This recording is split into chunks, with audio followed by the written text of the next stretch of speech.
তারপর একদিন ঝুপ করে শেষ হয়ে যায় আলু রঙার হুল্লোড়ের দিন। শিউলির গন্ধ, দীপাবলির রাত, সবটুকু জমা হয়ে থাকে মনের ক্যামেরায়। তারপর একটা লাল সাদা আলখাল্লায় মুড়ে ক্যালেন্ডারের পাতায় ঝুলে থাকে একটা নতুন বছরের প্রতীক্ষা।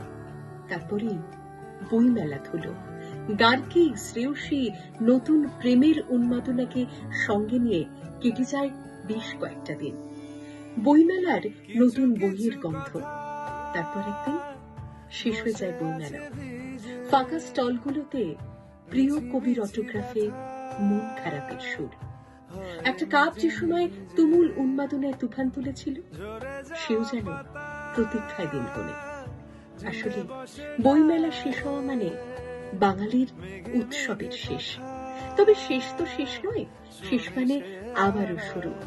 আবারও সেজে উঠবে শহর কলকাতা। নতুন বছরের প্রতীক্ষায় দিন গুনব আমরা সবাই।